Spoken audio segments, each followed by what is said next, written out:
May built-in GPS, AMOLED display at up to 10 days ang battery life for less than 3,500 lang. Ito ang WeoFly Conquer 2 Smartwatch. Yung link nito nandito lang sa ilalim ng video natin. Yan yung YouTube shopping. Up to 30% yung mga discounts at vouchers pag dyan kayo nag-check out. Slide lang natin dahan-dahan. Tapag muna natin dito. Nandito na yung magnetic charging cable. May free strap, dalawa. Yan yung rubber, tsaka yung nylon woven strap. Manual, paperworks. Okay, pili tayo ng strap. Siguro, ito, lagay natin. Okay, tabi muna natin yung iba. May pagka-rugged yung look. Premium din at the same time. Metallic yung bezel niya, tapos nylon woven strap yung gamit natin dito. Tatlo rin yung buttons niya sa right side na may orange na accent. Ganda yun, no? Oh. Ito na yung WeoFly Conquer 2 Smartwatch. Ganda ng quality ng mga smartwatch ng WeoFly eh, no? Kita nyo naman. Sana pag sumikat tong brand na to, no? Hindi magmahal kasi bago pa lang sila dito. Bali hardened glass yung screen niya, tapos stainless steel yung body. Kaya napaka-premium ng look and feel. Dito sa left side, yan, makikita natin yung speaker kasi ginagamit ito for Bluetooth calling. Dito naman sa right side, yung mga buttons niya. Yan, yung on and off button. Tapos main menu.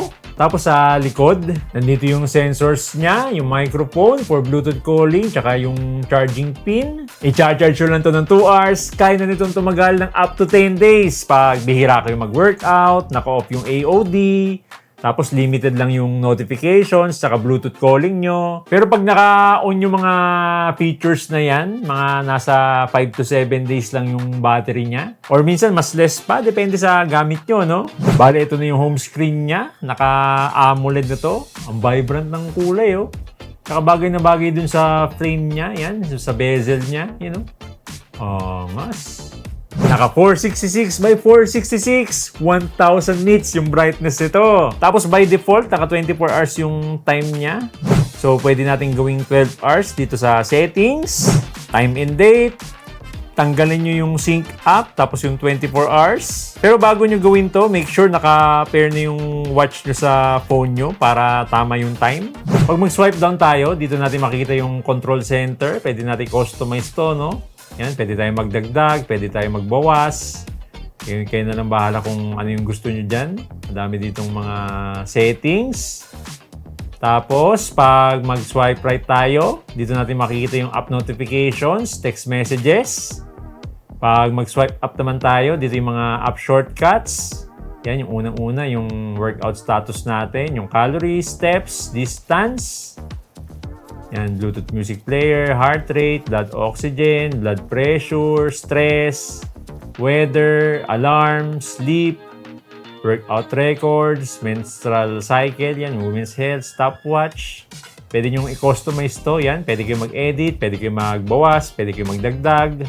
Tapos pag mag-swipe left tayo, dito natin makikita yung main menu. Pero pwede nyo din i-press to, yun, yung orange na crown.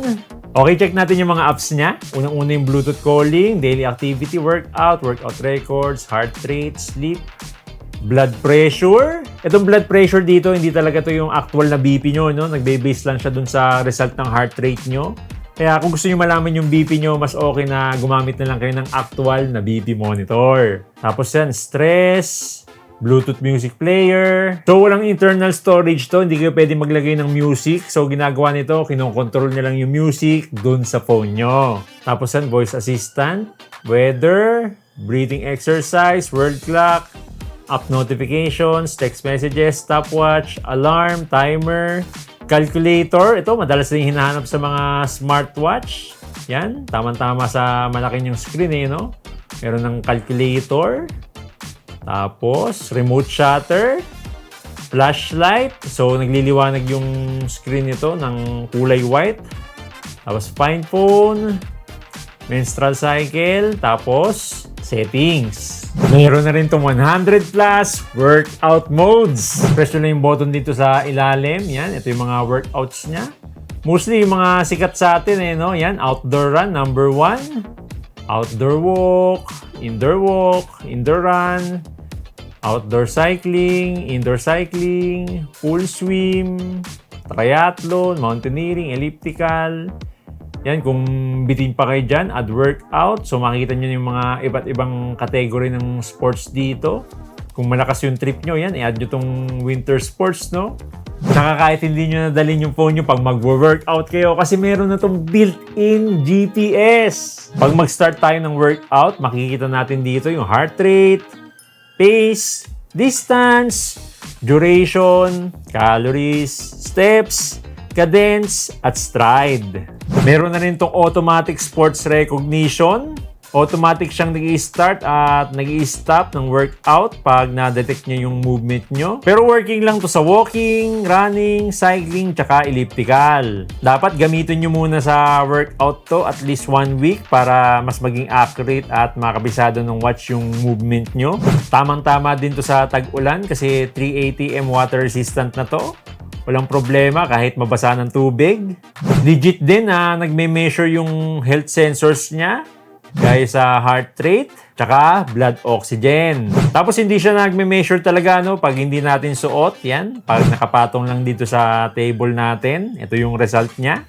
Tapos yun nga, dun sa blood pressure, gaya ng sinabi natin kanina, nagbe-base lang to sa heart rate natin. Kaya mas okay kung i-check nyo yung BP nyo sa actual na BP monitor. Ngayon, check naman natin tong WiuFly app. Available to sa iPhone at Android. So dito sa app, pag tinap natin tong home, makikita natin dito yung health data natin. Sleep, heart rate, blood pressure, blood oxygen, stress. Tapos pag tinap natin tong sport, pwede din tayo mag-start ng workout dito, no? Pero kahit hindi na, kasi meron ng built-in GPS tong smartwatch natin. Tapos pag tinap natin tong device, makikita natin dito yung battery percentage ng smartwatch natin. Tapos pwede tayo mag-download ng additional watch face. Yan, so mga watch face dito, no? Free lahat. So, madami-dami din, pero hindi ganun karami, kagaya ng mga top brands na nakikita natin, no? Tapos pwede tayong mag-customize ng sarili nating watch face. Yan, pwede nating gawing watch face yung picture natin. Tapos dito sa app notifications, yan, pwede kayong pumili ng mga apps na gusto nyo mag-notify dito sa smartwatch natin. So pili lang kayo, no? Pero kung gusto nyo lahat, pwede din naman. So tayo, yan, WhatsApp, Messenger, Viber, Gmail. So ito lang yung mga pinili natin dito. Bale, nabu-view nyo lang yung mga app notifications tsaka text messages nyo pero hindi kayo pwedeng makapag-reply. So maganda na rin kasi hindi nyo nahuhugutin yung phone nyo pag nasa commute kayo.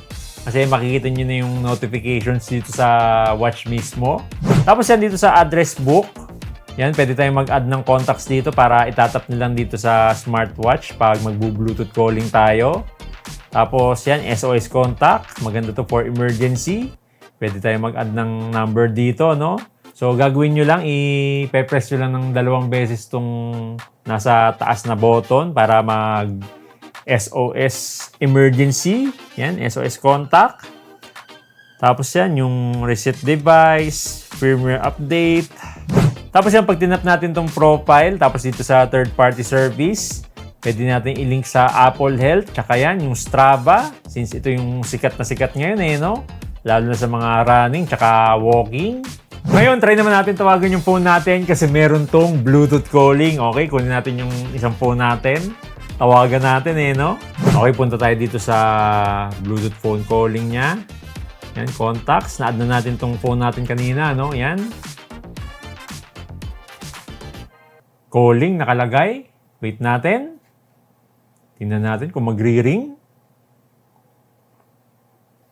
Yun! Nagre-ring na, oh. Mic check. Mic check. 1, 2, 3. WiuFly Conquer 2. Mic check. Mic check. 1, 2, 3. WiuFly Conquer 2. Mic check.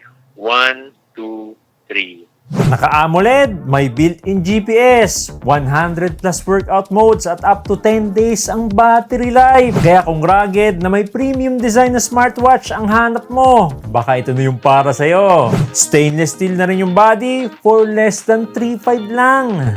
Yung link dito, nandito lang sa ilalim ng video natin. Yan yung YouTube shopping, up to 30% yung discounts at vouchers pag dyan kayo nag-check out. Kaya kayo mga kaigang, ano masasabi nyo dito sa WiuFly Conquer 2? Comment down below.